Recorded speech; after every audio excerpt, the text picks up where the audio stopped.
E aí, pessoal, tudo bem? Olha, assunto super interessante para tratar hoje, né? Eletromobilidade, Hightech Electric. Já ouviu falar dessa empresa? O Rodrigo vai apresentar para a gente. Tem bastante novidade, bastante tecnologia, coisa interessante. Roberto, de novo, aqui sempre com a gente para tocar essa entrevista. Então, primeiramente, Rodrigo, seja bem-vindo. Legal, obrigado, Gustavo, obrigado, Roberto, muito bacana poder contar um pouco mais, né, da história da Hightech Electric, levar aí conteúdo sobre eletromobilidade e um pouquinho do que a gente vem fazendo. Obrigado aí pela oportunidade. Legal. De cara, eu queria entender um pouquinho da operação da Hightech. Vocês são importadores de veículos elétricos, vocês estão montando CKD, enfim, qual que é o perfil da operação? Perfeito, ótima pergunta. A gente começou sim como importador, hoje a gente ainda é importador de produtos, né? Mas a gente vem numa transição. Então, a gente tem um time interno de engenharia, a gente desenvolve aí os produtos nacionalmente e localmente, aplica essas mudanças, esses desenvolvimentos lá nos nossos fornecedores, na planta, na indústria mesmo, e aí continua o ciclo de importação do produto finalizado, né, aqui para o Brasil. Mas gradualmente ir para algum perfil específico aí de produto, que eu diria mais na linha de 4 rodas, seja carro ou caminhão elétrico, a Hightech sim está desenvolvendo o processo de nacionalização, e aí para poder partir para o CKD, para o SKD, né? E, enfim, aí entrar como, de fato, uma montagem local. Tá. A gente percebe que estão aparecendo algumas iniciativas de veículos elétricos aqui no Brasil. Tá? A maior parte, ou melhor, é importado. Tá? Tem um fabricante que se anuncia para o Rio Grande do Sul, que deve ser nacional, porém com componentes importados também, provavelmente numa sistemática semelhante a essa de vocês. Eu queria que você explicasse por que o foco nessa questão, nesse nicho da mobilidade, e como é que vocês encaram a questão da viabilização, porque é um produto muito mais caro, né? Vamos lá, separando em duas partes, Roberto. Então, o foco, né, na eletromobilidade é porque eu acho que é indiscutível, né, que a mobilidade vai ser elétrica em algum momento. Então, seja numa transição de combustão para híbrido, para elétrico, para 100% elétrico, ou numa mudança direta, né? E aí, nesse contexto, é óbvio que em países distintos e de acordo com as políticas públicas, isso pode acontecer com maior ou menor velocidade. Então, mas eu acho que é indiscutível que a mobilidade vai caminhar para a propulsão elétrica. Então, o porquê desse mercado é porque a gente, enfim, vislumbra que esse é o perfil, né, de transporte, né, e aí, claro que a gente quer ser pioneiro nisso e também posicionar a empresa nesse novo segmento, né. Então, eu acho que esse embasa aí o conceito. E aí, claro, algumas montadoras e outras marcas também trabalham, né, no perfil de produtos importados, porque é muito importante que a conta feche, né? Então, para você montar uma operação de industrialização, você tem que ter volume. Hoje, como está nesse momento inicial da eletromobilidade, é complexo você gerar volume, que uma instalação industrial exclusiva para eletromobilidade pague, né, toda a conta. Então, também é uma fase transitória. E aí, por fim, falando um pouco do custo da tecnologia, como ela, pelo que eu comentei, ela é desenvolvida lá fora e aí é importada para cá, a gente está exposto ao dólar, né? As baterias de lítio, principalmente, né, que fazem uma grande parte aí do custo total do produto. Elas são industrializadas lá fora, então, exposto ao dólar, realmente chega a ser bastante caro. Mas mesmo lá fora, ainda o carro elétrico ele é mais caro que o carro a combustão. Existe até uma conta aí que o próprio Elon Musk falava que em 2023 que deve chegar a essa equiparidade, né, pelo menos nos Estados Unidos, do custo do carro elétrico com o carro a combustão, e aí sim é o momento realmente de uma grande crescente aí da mobilidade elétrica. Olha, é uma previsão muito curta, né, me parece. Mas, de toda forma, eu vejo assim, que a eletromobilidade tem alguns caminhos para avançar. Pode ir por força de lei, ou seja, você é obrigado a comprar. A conta pode fechar, pode ser mais interessante já para o empresário comprar um produto elétrico, porque o investimento reduziu, o custo do quilômetro rodado é menor. Ou também a gente está vendo que tem empresas que estão na Bolsa de Valores, por exemplo, e que elas têm um compromisso com o Protocolo de Paris, com relatórios de sustentabilidade, e aí, independente de valor, ela vai comprar o produto, às vezes, sem nem testar. Isso já está acontecendo. Por onde que a Hi-Tech está se encaixando, está entrando no mercado assim? Qual desses caminhos? Ou tem alguma coisa também que eu não mencionei e está rolando aí? Não, são esses mesmos caminhos, né? Eu já vou dar mais detalhes aí dos motivos para a compra e para a adoção da eletromobilidade. E aí, só talvez reforçando um ponto, essa conta de 2023 é nos Estados Unidos, então realmente ter um equilíbrio de custo de produto. E ele já não está tão longe para alguns modelos lá. Claro que isso não significa que o elétrico vai vender mais que a combustão, porque depois da conta financeira estar pautada, existe ainda a questão cultural, a questão de infraestrutura, uma série de coisas, né? Essa projeção dele é muito mais pelo custo de industrialização do produto em solo americano, né? E aí, falando então das oportunidades para a entrada da eletromobilidade, né?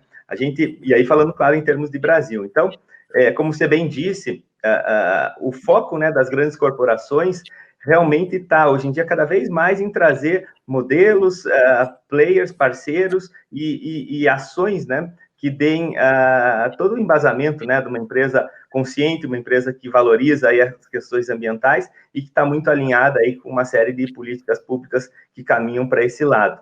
Então, a gente tem visto que a adoção da eletromobilidade, né, o early adopter B2B, que a gente chama, que é o empresarial, começa nas grandes corporações, muito mais que nas pequenas e nas médias.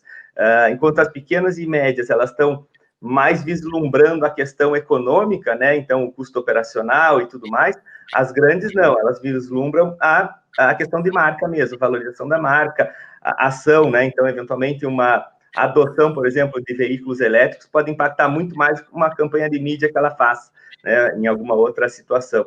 Então, no público empresarial, realmente é uma super, hiper porta de entrada, né?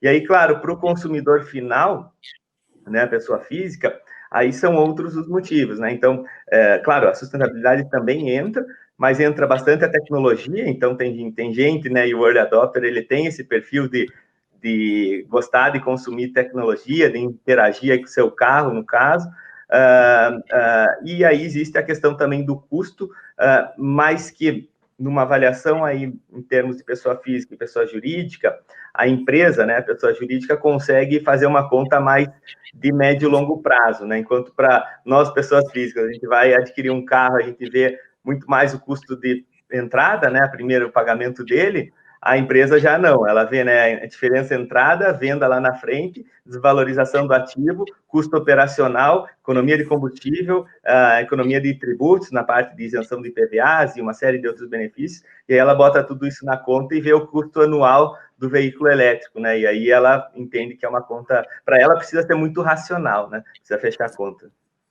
Agora, deixa eu dizer uma coisa, vocês estão entrando com um leque bastante amplo de produtos, né? Vocês vão ter automóvel, vão ter motoneta, vão ter caminhonete, né? Quer dizer, ou seja, são públicos diferentes que vão consumir esses produtos diferentes de vocês.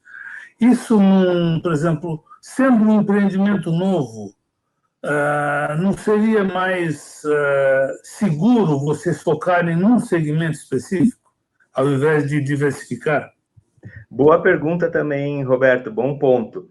Esse é o pensamento tradicional para uma série de mercados, e ele faz todo sentido, né? Você entender qual é seu core, né? Seu público, o seu segmento, o seu produto, né, de maior tração e focar nele para a penetração.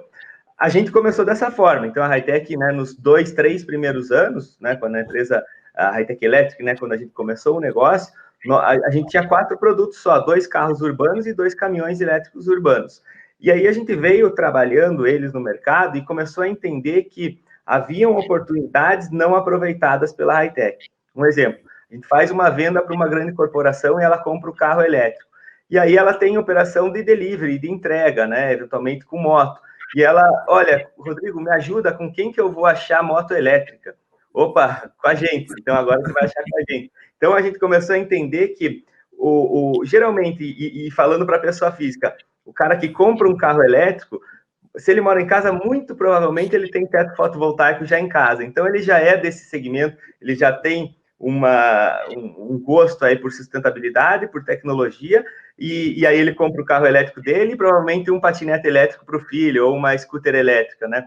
Então, a gente começou a ver que daria para fazer vendas cruzadas, mas, claro, entendendo que você não pode, né, querer industrializar em todas essas frentes, em todos esses segmentos. Então, para uma série de produtos, a gente trabalha com marca terceira e realmente como importador e distribuidor, e para algumas linhas a gente vai trabalhar marca própria e, eventualmente, a industrialização local. Então, nesse ponto, né, o que tem em comum todos esses produtos? O principal, motor, inversor e baterias. Então, esse é o core do veículo elétrico. Então, você tendo domínio sobre os suppliers e sobre né, o desenvolvimento dessas 3 frentes, basicamente ela pode ser replicada em qualquer modal. Né? Então, agora, mas o foco principal de vocês, apesar da linha mais ampla, o foco principal de vocês, inicialmente, é o quê? O veículo comercial? Os caminhões elétricos, sem dúvida, é um mercado que a gente entende que existe uma grande oportunidade aqui, e aí talvez até o período aí da pandemia ainda acelerou mais a parte de logística e distribuição, né, pelo volume dos e-commerce e a demanda por entregas, né, locais. Então, a gente entende, sim, que o caminhão elétrico, né, é uma grande oportunidade. Da mesma forma, as motos elétricas também.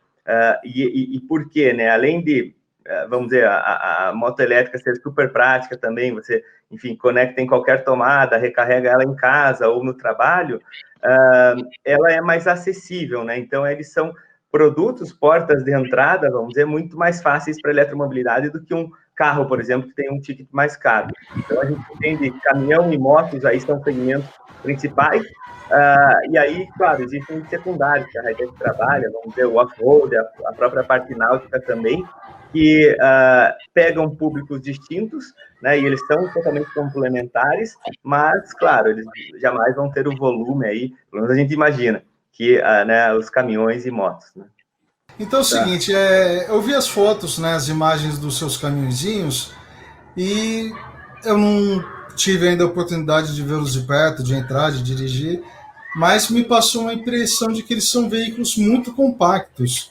Por exemplo, como que é o conforto do motorista dentro desse veículo? É para um brasileiro de estatura baixa, média, eu com 1,80 m de altura, que não sou tão alto, mas tenho 100 quilos, vou ficar confortável ali dentro?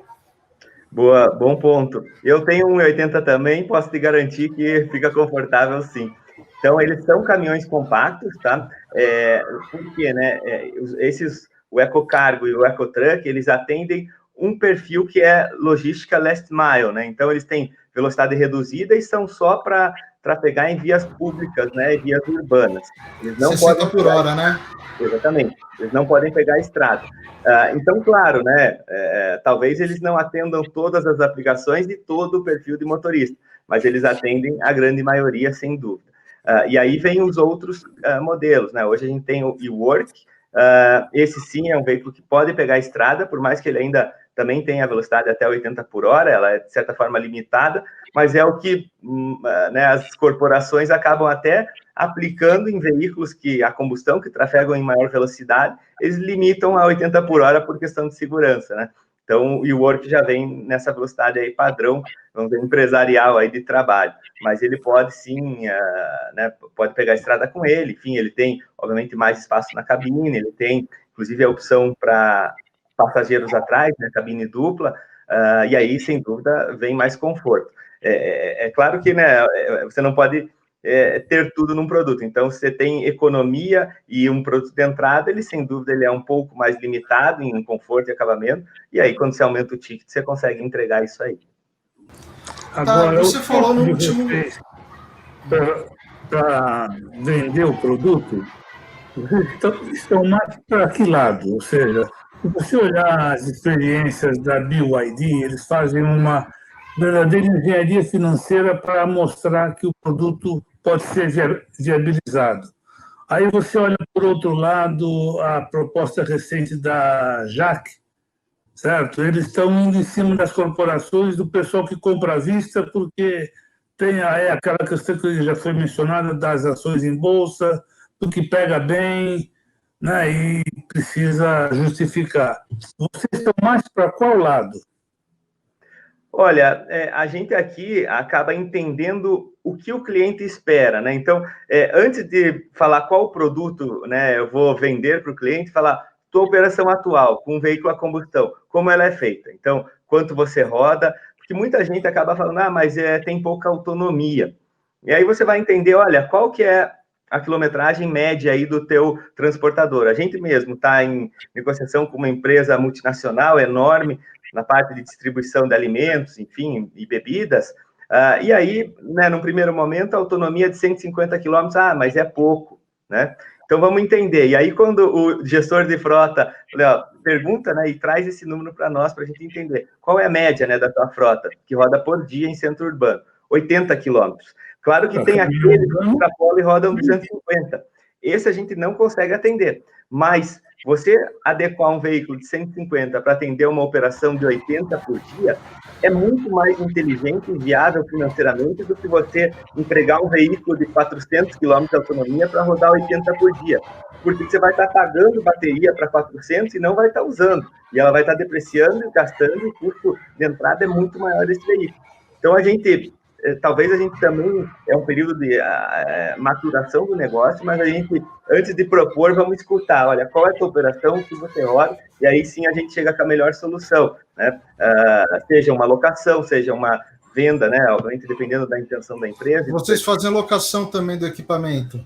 Fazemos, hoje a gente tem um parceiro, a Maestro Frotas, em São Paulo, então eles, inclusive, são nosso showroom em São Paulo, então, quando existe uma demanda de locação, eles, aí, claro, entra na política de contrato de locação deles, mas eles compram um ativo locando para essa empresa, então a gente já opera assim com eles e, obviamente, né, pode entendi. operar. Esse parceiro é que compra os seus equipamentos, ele compra os caminhões, o carro, enfim, e ele faz a locação, não é a Hi-Tech que oferece diretamente esse serviço. Exatamente, hoje é Maestro Frotas em São Paulo, mas claro, a gente entende caso a caso, né? Então, a gente tem veículos, por exemplo, que foram vendidos, mas eles estão em piloto em uma operação de sharing interno, né, de compartilhamento para uma empresa. Então, depois, para entender se o modelo aí lá de negócio vai ter compartilhamento mesmo, e se aí a Hi-Tech vai entrar disponibilizando os ativos ou trazer um parceiro para fazer essa parte. Tá, sobre o último quilômetro que você mencionou, né? São veículos para o último quilômetro da entrega. E aí pode ser, imagino que qualquer segmento, né? Todo segmento tem o seu último quilômetro. Mas qual que é o público mesmo da Hi-Tech? Você acabou de comentar segmento alimentício, de repente uma Ambev, alguma coisa nesse sentido. Quais outros tipos de empresas que hoje estão contratando os seus veículos, independente de você poder falar o nome delas ou não? Perfeito. Logística, e-commerce em geral, né? A gente entende que ultra alinhado com uma venda online, que é a venda do e-commerce, uma entrega, vamos dizer, modernizada, né? Então, e as empresas veem isso também. Então, obviamente, a gente prospecta elas e é prospectado por esse perfil de cliente. Aí a gente, como eu comentei, tem a parte de distribuição de produtos de alimentação, a parte de bebidas também, mas eu diria que para esse perfil de caminhão, talvez o produto integralmente bebida não seja o ideal, né, para aplicação de transporte desse veículo, porque ele tem uma capacidade de carga limitada, em 800 quilos. Claro que vão ter outros veículos de maior porte e tal, que têm maior capacidade, e aí sim, né, acabam adequando essa operação. Então, assim, eu diria que é super amplo, a gente tem e temos várias, tá? Operações internas também com grandes empresas, grandes corporações que têm o veículo interno utilizado para carga, né? Eu tenho, por exemplo, uma empresa, né, enorme, super, hiper conhecida, mas não posso comentar o nome, que usa como um carro de bombeiro. Então, eles converteram o baú, então é um veículo elétrico, veículo da parte de brigada interno dessa empresa. Tem outra, que é um distribuidor mundial de pneus, que usa o caminhão elétrico internamente também para a logística deles, né? Para levar de ponta a ponta aí na fábrica. E aí, claro, tem as operações, como eu já comentei, que trafegam com ele na rua. Então, é bastante amplo. Talvez o que eu diria que não dá para atender. quando a carga tem um peso extremamente alto, vamos dizer, uma densidade alta. Então, no mesmo volume, um peso muito elevado, aí realmente não é o perfil. Uma aplicação que costuma ser apontada como ideal para o veículo elétrico é aquela entrega noturna, porque não tem barulho, não tem a poluição, não tem emissões, né? Então, mas isso, na Europa, você encontra vários casos, várias cidades em que isso é comum.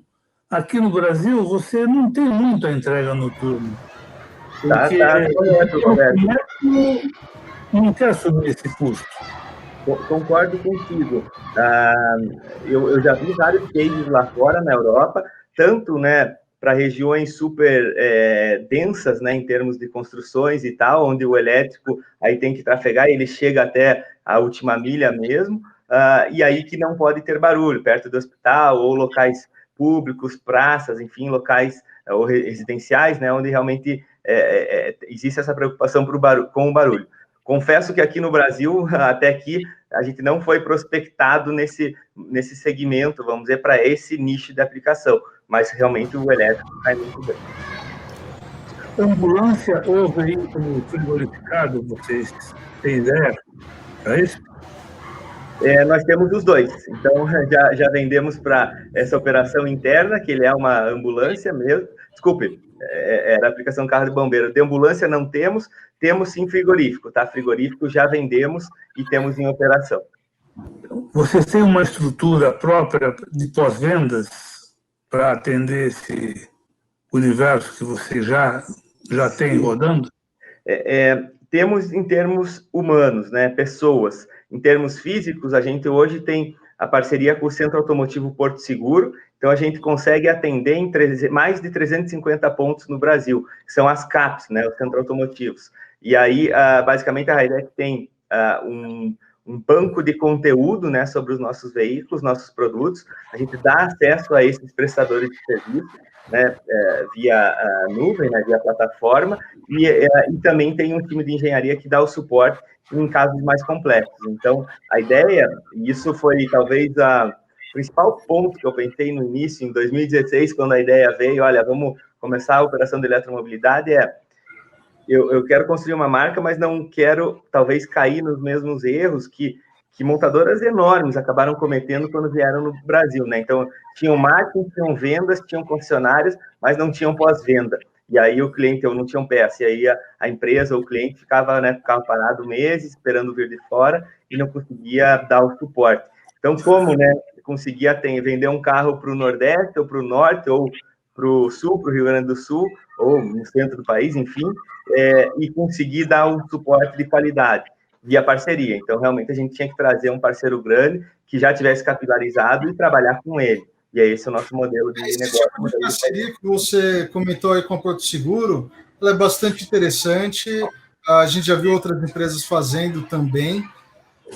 Mas, por exemplo, como que você tem um armazém de peças para reposição? Porque, por exemplo, a gente sabe que quase não dá manutenção um veículo desse, mas um acidente pode acontecer. Você quebrar um para-choque, precisar repor um espelho, qualquer coisa do tipo.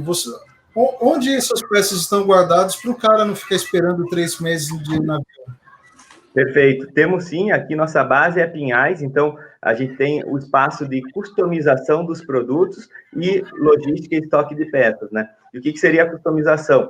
Por exemplo, a gente vende veículos e a Raitec desenvolveu uma série de acessórios para eles, como a parte de recarga fotovoltaica, com a instalação de painéis em cima do baú ou em cima do teto dos carros, a parte de acessórios, né, tanto de direção quanto enfim, funcionais aí para aplicações. Por exemplo, a gente fez uma aplicação de um veículo interno que tinha um conjunto de bancos específicos para aquela situação. Então, a gente faz tudo isso em casa, né? Então, a gente sim tem esse espaço e também é onde que ficam as peças, componentes que, quando existe uma abertura de chamado, existe uma identificação do que é o problema, é enviado, né, até a CAPES para que seja feita, enfim, a reposição, seja a compra ou garantia. Você mencionou uma ideia que eu achei fantástica, as placas fotovoltaicas do teto do caminhão, né? O que é que rende melhor para o cliente? As placas ou o carregador tradicional na tomada? o rendimento na recarga é muito maior no carregador na tomada. Mas a vantagem da placa é você recarrega a custo zero e você recarrega com o veículo parado, vamos dizer, a hora que você foi almoçar. Então, está carregando sem estar plugado na tomada, ele está carregando. Ou, um outro exemplo que eu gosto de dar, você tem teu carro elétrico high-tech, né? Você vai fazer uma viagem, vai no aeroporto, para às 6 horas da tarde, chega a segunda e vai coletar o carro. Se você parou com o céu exposto, com o teto exposto, você volta e está de tanque cheio. Então, é ultra, hiper funcional, né? E um ponto interessante mas, claro, assim, a potência, né, da recarga do fotovoltaico é muito menor do que se o carro está ligado na rede. Mas um ponto interessante, e aí ele acaba sendo mais forte para os veículos de menor peso e também consequentemente, menor pack de bateria, o percentual de recarga, ou de auxílio à recarga que o teto fotovoltaico acaba possibilitando. Então, se você pegar um veículo, por exemplo, padrão, aí, sem falar a marca, mas um carro de 30 kWh, o tamanho do pack de bateria, que é um veículo de 1,5 tonelada, enfim, uma super massa, com 400 km de autonomia, e ele tem a mesma área de teto. Então, essa área, a recarga acaba não sendo representativa para o volume de bateria que esse carro tem. Agora, você bota essa mesma área de teto, ou até mais, que tem um Ecotec, num veículo com 8 kWh de tamanho de pack de 500 kg.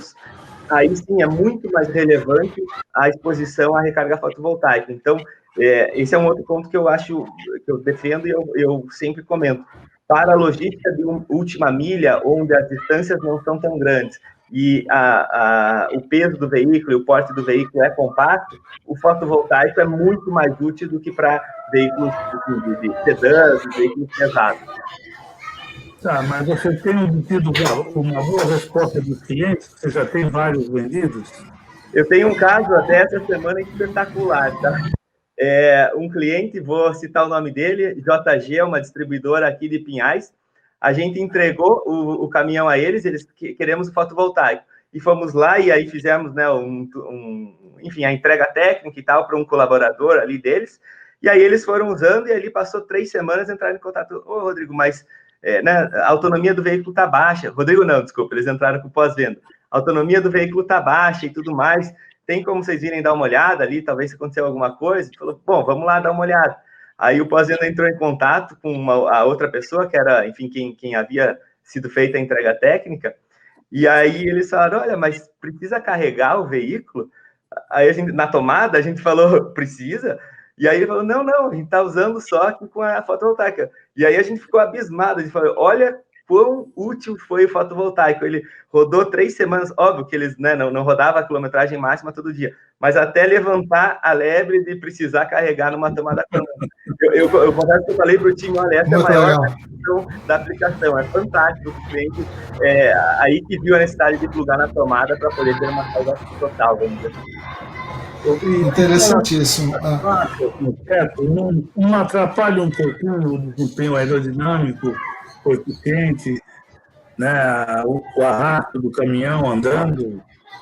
Não, de fato, assim, é marginal o que atrapalharia, porque ela é totalmente flat ao topo do baú, né? Então, óbvio que ela tem uma extensão de alguns milímetros ou centímetros do que seria o final do baú, e isso, a hora que você olha a área frontal do caminhão... Não tem caimento? Não. Então, a hora que você olha a área frontal, claro que o baú, em tese, é um pouquinho mais alto, mas na prática o ganho é muito maior do que a perda por arrasto, né, que acontece. Tá, Rodrigo, não resolva, né? Oi? Desculpa. E nada que um defletor de teto na cabine não resolve. Com certeza, o defletor, né, fazendo essa transição da cabine para o baú, já mata a charada, né? Tá, Rodrigo, eu vejo alguns desafios importantes para a high-tech, né? Até a gente, né, retomando a memória aí do mercado de caminhões, enfim, de veículos, né, nos últimos anos, com o advento do Inovar Auto, muitas empresas que eram importadoras de caminhões quebraram, deixaram, né, suas operações de lado, tiveram que voltar a repensar sua estrutura. A gente tem um fator da variação cambial que está altíssimo nesse momento, e que a gente não vê uma perspectiva de melhora. Nenhum economista está falando, pô, vai reduzir aí R$ 2 o valor do dólar. Enfim, a gente não vê isso. Vocês estão juntos com algum tipo de associação para brigar por incentivos para o setor de eletromobilidade? Como que você encara esses desafios aí que não são fáceis? Sem dúvida, é um ponto super delicado, né, importante no negócio. E quando a gente começou, eu brinco, o dólar era 3,2 e batendo, alguns meses bateu 5,8, né? Olha a mudança disso, né? E aí, claro que, naturalmente, alguns clientes se assustam com a mudança de preço, mas basicamente a margem é a mesma, né? A gente só repassou o aumento do dólar para realmente fechar a conta, literalmente. Mas está corretíssimo, né? A gente também não vê grande mudança no médio prazo ou no curto prazo nisso, então a gente tem que correr do outro lado para adequar. Então, hoje, a Hi-Tech não é um industrial e não vai ser uma empresa industrial, mas sim uma empresa também de engenharia, tá? Então, engenharia de produto.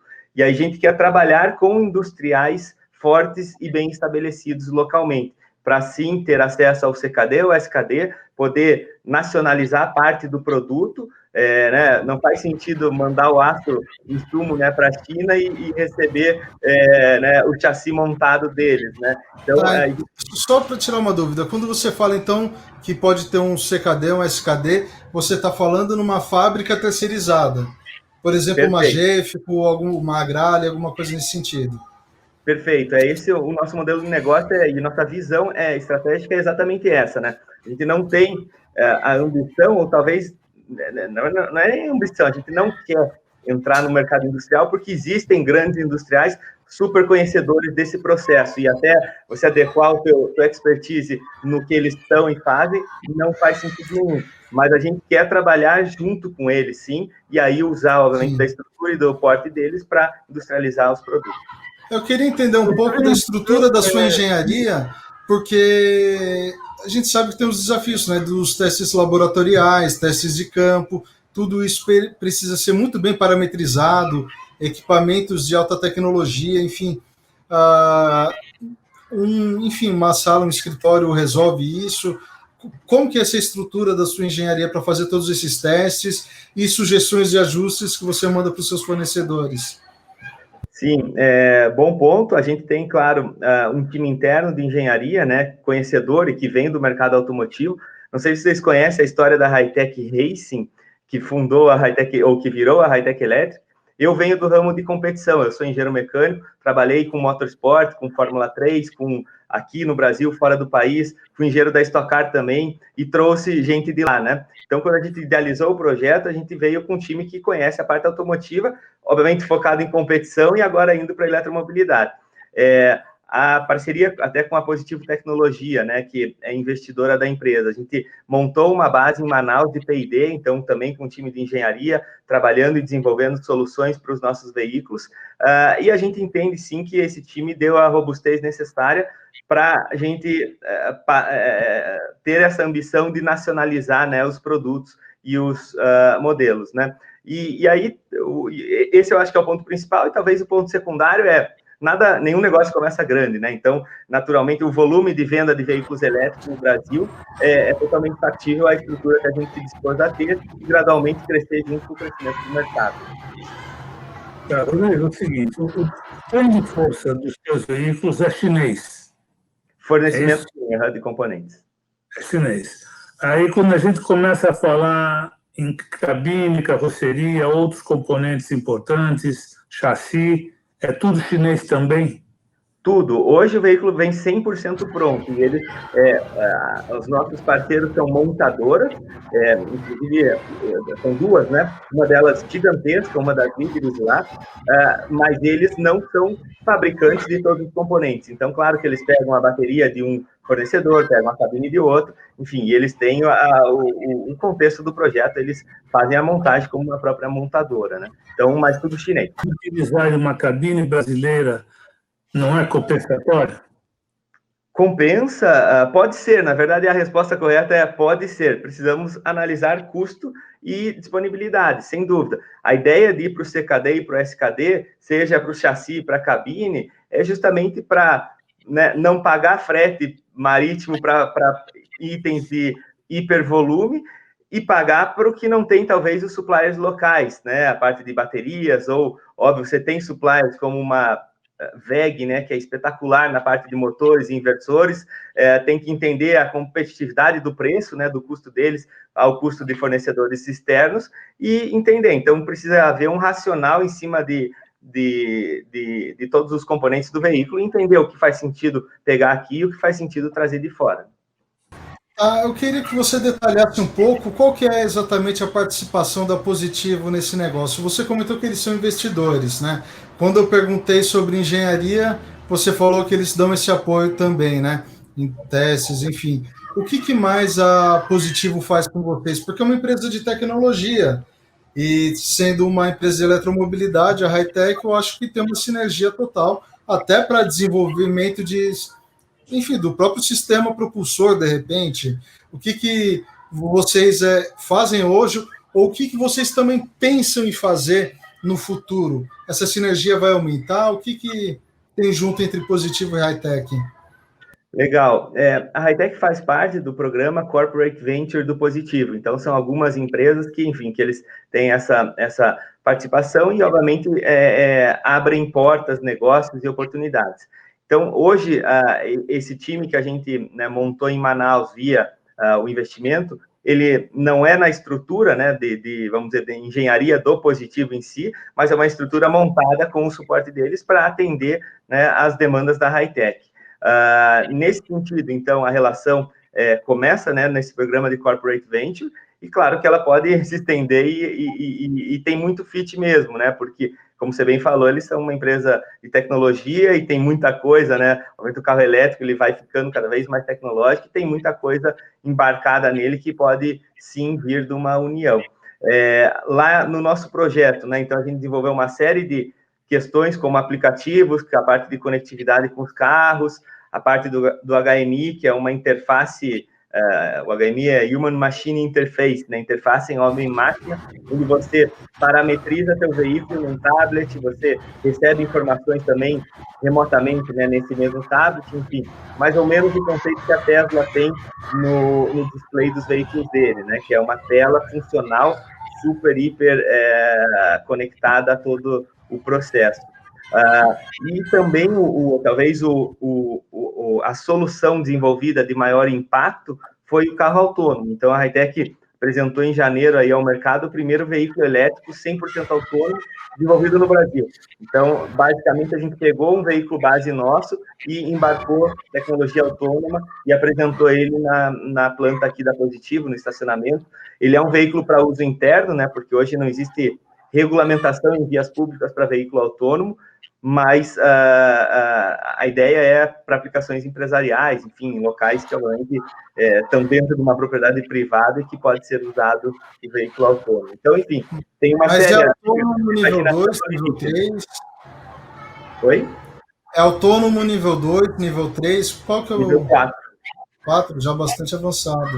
Você até entrar nas redes sociais nossas ali, enfim, na internet, e você encontra os vídeos de apresentação dele dirigindo completamente sem motorista. Sim, e sem motorista nem na cabine. Ou o cara está ali acompanhando.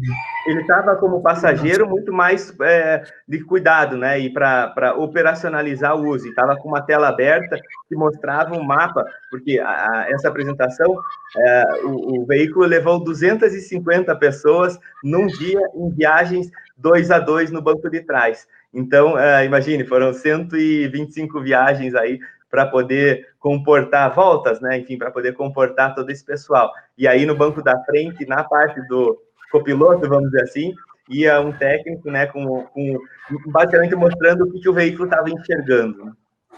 Rodrigo, já que você comentou que boa parte dos seus caminhões estão rodando internamente em empresas para fazer a logística interna mesmo, alguma previsão de fazer algum teste de condução autônoma num veículo comercial? Ou ainda não? Temos sim, a tecnologia que foi desenvolvida, ela pode ser embarcada no veículo para passageiros ou no caminhão elétrico, totalmente, né? Isso desde o primeiro momento, a gente deixou isso claro ao mercado, né? Quando a gente comunicou e apresentou o veículo, que isso poderia ser replicado para os caminhões. Óbvio que foi bem, a gente apresentou isso no início do ano, veio todo aí o momento da pandemia em sequência. Claro que esse projeto, ele não é o principal da Hi-Tech, o projeto principal da Hi-Tech é a comercialização de veículos, né, e soluções em eletromobilidade, mas faz parte. Então, claro que nesse momento, não só nós, né, mas o mercado acabou priorizando no que entrega maior valor no curto prazo, né, e aí o carro autônomo ainda está há alguns anos aí de apresentar o seu real valor, que é enorme. Olha, a gente tem uma condição que é peculiar aqui no Brasil e serve não só para vocês, mas inclusive para vocês. O Brasil é um país que não tem uma política muito inteligente em relação a apoiar veículos de combustível alternativo. Você olha, por exemplo, o custo de você desenvolver veículos como foi feito com o Euro 5, como está sendo com o Euro 6, está certo que o ônus do desenvolvimento fica com o fabricante e fica com o público, com o cliente que tem que pagar pelo produto, né, que custou. E, no entanto, os caminhões mais antigos, quanto mais velho, ao invés de ele ser penalizado, como é na Europa, aqui ele está livre de ônus, né? Você não tem que pagar IPVA. Depois de um certo tempo, o caminhão está livre. Quanto mais lixo, mais livre ele está de ônus, né? Isso para vocês atrapalha até onde? Olha, aí eu vou falar mais com uma visão, né, comercial mesmo, até porque eu não conheço profundamente a parte. Eu conheço os níveis Euro 4, Euro 5, mas não conheço a fundo o mercado de caminhões a combustão, né? A diesel, enfim, as questões regulatórias, né? Vamos dizer assim, muito mais ao mercado, a questão comercial. Sem dúvida, assim, né? A hora que você, né, não penaliza um veículo poluente, de certa forma, você isentando, você, pelo contrário, você acaba incentivando, como você bem falou. Então, sem dúvida, isso é um freio, né, para essa transição da eletromobilidade. Por outro lado, a gente entende que a entrada da eletromobilidade começa nas grandes empresas e depois cai para as médias e menores. Poderia ser diferente, talvez, né, se realmente não houvesse a penalização, poderia já vir também das médias e pequenas. Então, de certa forma, com certeza isso impacta o mercado, mas a gente, enfim, naturalmente se adequa aí a esse modelo onde realmente, como até o Gustavo frisou ali no início, corporações listadas em bolsa, que tem um compliance, que tem questões muito latentes de sustentabilidade, são as primeiras a buscarem soluções alternativas.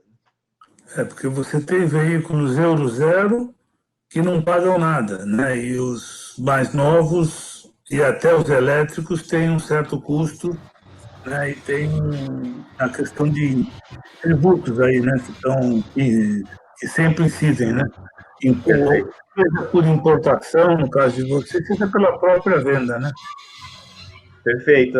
Existem, assim, alguns benefícios dados ao elétrico recentemente pelo Rota 2030 também, como redução do IPI, né, em faixas por eficiência energética e também por peso. Existem benefícios estaduais, né, na questão do IPVA, mas nem se compara ao que foi feito, por exemplo, na própria China ou em alguns estados dos Estados Unidos ou Noruega, enfim, alguns países europeus, né? Então, realmente, o fator de aceleração da eletromobilidade está ligado, sim, a políticas públicas corretas para fomentar essa transição. E aí, quando ela começa a acontecer, não precisa mais do benefício, porque aí já ganha volume, o custo da tecnologia reduz e a tecnologia do negócio aumenta. Mas, no início, não tem como acontecer se você beneficia o poluente, né? Então, realmente, não tem como acontecer. Rodrigo, hoje você está com 3 modelos de caminhões aqui no Brasil, né? Que é o EcoTruck, o EcoCargo e o WeWork, né? Você vai continuar trabalhando com esse portfólio, ele vai crescer, você vai trazer novos produtos, né, novas capacidades de transporte. O que está para acontecer aí na Hi-Tech? Vai sim, a gente vai continuar com esses produtos, mas a gente já tem no roadmap caminhões de um pouco maior porte. Eu não diria ainda pesados, porque está muito longe para você ter só, talvez, o Tesla Semi, né, que é aquele caminhão espetacular deles, mas, enfim, né, em termos palpáveis de um produto com custo, vamos dizer, razoável até para uma grande corporação, ainda está bastante longe para caminhões pesados. Mas a gente em termos palpáveis, dá um spoiler legal para a gente. A gente tem, sim, outros 2 modelos de 3,5 e 4,5 toneladas aí, PBT, que a gente quer trazer, mas a gente acredita muito na logística de última milha, onde realmente esses 3, né, acabam atendendo super bem. Como eu falei, né, um ponto que talvez não é tão claro para as empresas até, e que ele é decisivo, né, na compra de um veículo elétrico, se você roda 150 km por dia, por que você vai comprar um veículo de 500? Você vai pagar a bateria, ela vai depreciar e vai estragar, e você pagou o que você não usa. Então, se você achar o veículo de 200 km de autonomia, sei lá, o de 220, que entregue o que você precisa diariamente e esteja justo ali, ele vai ser muito mais viável para a tua operação. Então, essa conta não é bem clara. A gente tem a mania de, mas meu tanque tem 60 litros, só que está vazio lá. Agora, a bateria elétrica você paga para ter essa autonomia, você paga e paga pesada, é o maior custo do veículo. Então, isso é importante. Então, a gente, sim, quer trabalhar, como eu comentei, na nacionalização. Claro que ela vai começar com esses produtos menores, né? Mas a gente, talvez, né, iniciar realmente como importador dos outros modelos maiores, mas eu entendo que, para o segmento 4 rodas, no longo prazo, a nacionalização é o caminho aqui para as questões comerciais e políticas, né, nacionais. Tá, e assim a implementação no veículo também, nacional. Sim, exatamente. Aí a parte de implementos também todos nacionais, sem dúvida. Rodrigo, hoje quanto tempo dura um EcoTruck, por exemplo? Se eu comprar hoje, ele vai ficar comigo, sei lá, por 5 anos, 7, 10 anos, e depois desse tempo, o que eu faço com ele? Devolvo para você, jogo fora, não posso jogar fora porque é bateria, enfim, qual que é a logística reversa? O que você faz com essa bateria? Você vai mandar para iluminação de praças públicas? O que está sendo pensado nisso aí? Legal, bom ponto. As baterias, claro, o veículo, enfim, ele fica... óbvio que existe o desgaste dele, natural, mas se você mantiver revisões e fizer o que tem que ser feito, você tem um veículo para, ao mesmo tempo que duraria um carro a combustão, vamos dizer assim, né? A parte de baterias, que tem a sua vida útil, sua ciclagem, o segmento automotivo é quem mais exige das baterias de lítio, então você tem que ter uma curva, né, em termos de performance e potência energética, né, e densidade energética, quanto ela consegue armazenar e quanto ela entrega quando é solicitada. Então, no automotivo tem que ser alto dos dois lados. No segmento estacionário, né, para iluminação e uma série de aplicações, você não precisa de performance, só precisa de capacidade e entrega, mas sem performance. Então, ela sim existe o segundo uso das baterias de lítio para esse mercado. Ainda está super incipiente isso no país, porque os carros, vamos dizer, ainda é um mercado de entrada de início, mas, claro, todo mundo que vende bateria no Brasil, né, seja bateria chumbo ácido, enfim, né, as fabricantes automotivas aí de baterias 12 volts, precisa recolher essa bateria. Então, hoje a gente tem isso estruturado também, o modelo. Claro que não chegamos nesse estágio ainda, porque, enfim, os primeiros veículos entregues, 2017, estão rodando aí com as suas baterias e tudo mais, mas quando chegar nesse estágio, a Hightech tem, sim, a responsabilidade de recolher e dar o fim correto. O fim correto pode ser, olha, um crédito para o cliente, para uma compra de uma bateria nova, ou um crédito para ele, para a troca do veículo. Não chegamos ainda nesse ponto, mas, sem dúvida, é uma moeda de troca, claramente. Tá. Em quanto tempo você acha que o seu cliente amortiza o seu veículo? Tem uma conta aí que a gente faz para empresa, né, que roda 2.000 quilômetros por mês, ela vai ter uma economia de mais ou menos R$15.000 com o carro elétrico por ano, comparado ao carro a combustão. A hora que você bota lado a lado, custo com combustível versus energia elétrica, né? Custo de manutenção, IPVA, desgaste, enfim, componentes e tudo mais. E aí rodando, né? Obviamente, quem roda mais, a economia maior, naturalmente, mas para 2.000 quilômetros, que é um ticket meio padrão aí de locadoras, né, para veículos, né, de trabalho em empresa, essa conta é de R$15 mil por ano de economia. Então, basicamente, a conta é o seguinte, né? Olha, vou comprar um carro elétrico da Hightech, vamos dizer, a gente tem o nosso de entrada a 69 mil. Olha, eu tenho no mercado o carro a combustão a 45 mil. Então, eu tenho um gap aí de 24 mil, vamos dizer assim. Então, no meio do segundo ano, esse gap bate payback, vamos dizer, e aí, a partir dali, ele tem um ganho, efetivamente, né, financeiro com o carro elétrico, né? Então, a gente tem, sim, a planilha do TCO, e aí até você comentou sobre outras marcas que trabalham mostrando aos seus clientes, né, essa conta, né, e quando ela realmente amortiza, e a gente também utiliza isso, claro, para um perfil de público que compra por isso. Legal, eu acho que para encerrar eu tenho duas coisas para falar. Um desafio que eu vou lançar para você aí no final da entrevista, e eu tenho uma pergunta que eu acho que eu estou com dificuldade até de formular ela, como leigo mesmo, tá, no assunto. Porque a gente fala em eletromobilidade, é muito fácil entender que é um veículo que não polui. Então, o ganho ambiental disso é muito grande, é muito nítido, claro, né, nas grandes cidades.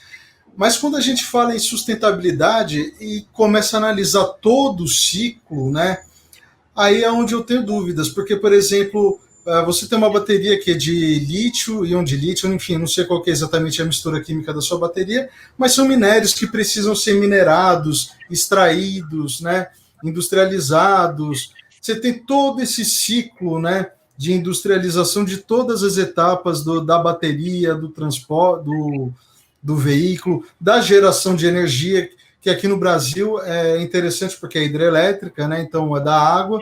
Claro. Mas, enfim, esse ciclo todo, ele compensa no final essa não emissão. Tipo, vale a pena a gente ter veículos elétricos, apesar de todo esse ciclo, né, de extração dos minérios, confecção das baterias, enfim, da estamparia do caminhão. Legal, boa pergunta, vale a pena, tá? Sem dúvida, e por quê? Eu vou agora trazer uma resposta que eu vi o próprio Elon Musk dando para uma pergunta similar, e eu achei sensacional. E a hora que você então. é um engenheiro, faz todo sentido.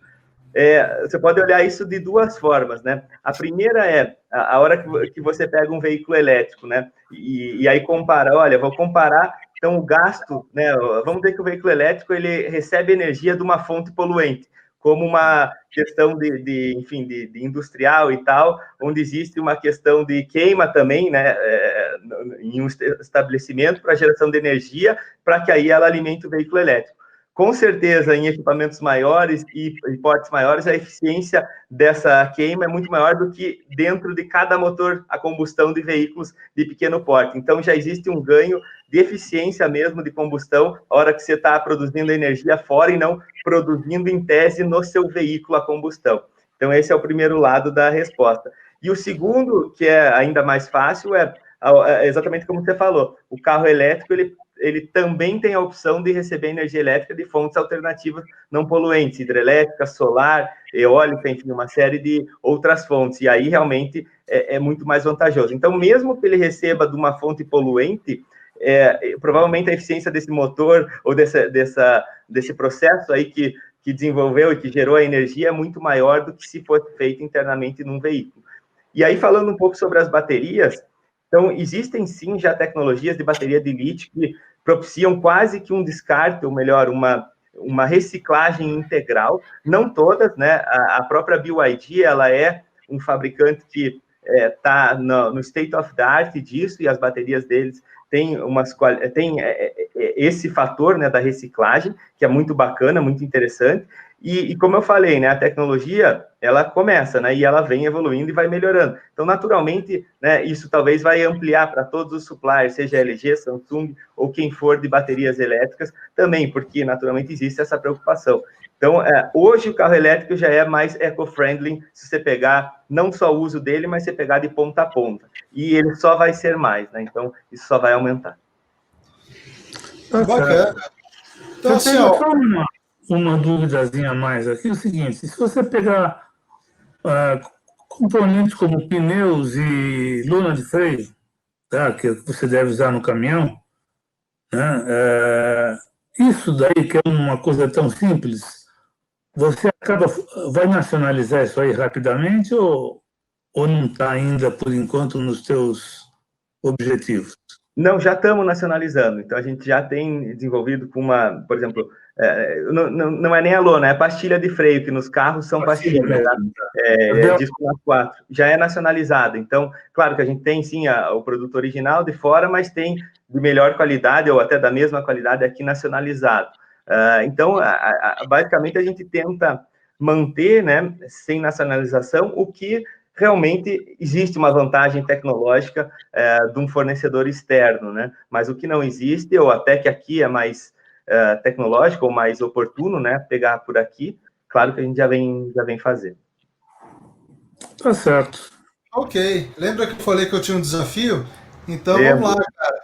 Olha, se você quiser ou tiver disponibilidade de deixar um veículo para teste, a gente conhece algumas empresas que são nossas parceiras tradicionais em testes de veículos, de caminhões, que a gente pode colocar e fazer um vídeo, uma matéria, uma reportagem, justamente sobre esse período de testes com um carro da Hi-Tech Electric, que é bastante diferente.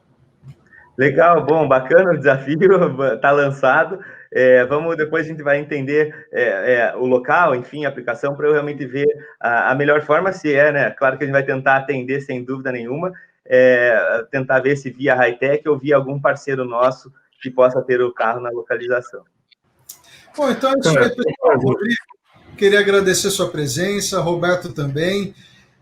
Você quer deixar uma última mensagem? Legal, bom, agradecer vocês dois aí e todo o pessoal envolvido, Gustavo, Roberto, aí pela oportunidade, né? Acho que sempre é bom levar o assunto e falar desse tema, né? Porque realmente é uma barreira até cultural, né? Você precisa ser quebrado algumas objeções. Olha, o carro elétrico dá choque. Acontece, tem uma série de perguntas que precisam ser respondidas para gerar o conforto e ter a transição para a eletromobilidade. Então, cada oportunidade aí é muito bem-vinda. E realmente, assim, né, a eletromobilidade veio para ficar, sem dúvida, acho que isso está mais do que provado, vendo todas as montadoras, como elas estão mudando e gradualmente se adequando a isso, né? E claro, né, eu acho que o Brasil também, nesse aspecto aí, vai ser um mar de oportunidades, mas é importante você estar no momento certo, na hora certa e conseguindo crescer o negócio. Bom, legal, Rodrigo. Acho que deu para esclarecer muita coisa legal, muita coisa interessante. Algumas perguntas que eu acho que só aconteceram aqui. E para quem chegou até o final desse vídeo, queria agradecer, pedir aquele joinha, se inscrever no canal, comenta, fala o que você achou dessa entrevista, fala o que você está achando, né, da Hi-Tech. E, enfim, ajuda a gente a crescer. Compartilha nos grupos do Zap, do Facebook, do Telegram, em todos os lugares. Beleza, pessoal? Um grande abraço e até a próxima. Tchau.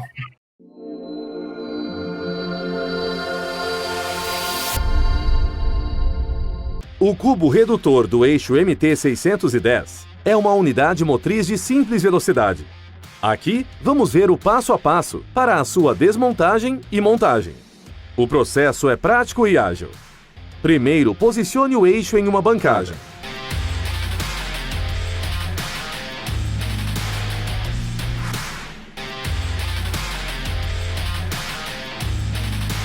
Pronto, está feita a desmontagem do cubo redutor. Com o cubo redutor desmontado, você pode ver que ele é composto por uma engrenagem solar, 3 ou 4 engrenagens planetárias, uma caixa cubo planetária, 3 ou 4 eixos das engrenagens planetárias. Durante a lavagem dos componentes, não utilize produtos abrasivos. Avalie sempre as condições de cada peça e veja o que precisa ser substituído. Agora, vamos começar a montagem do cubo redutor do eixo MT-610. O primeiro passo é posicionar a caixa do cubo redutor na bancada. Depois, vamos montar os roletes e espaçadores nas engrenagens.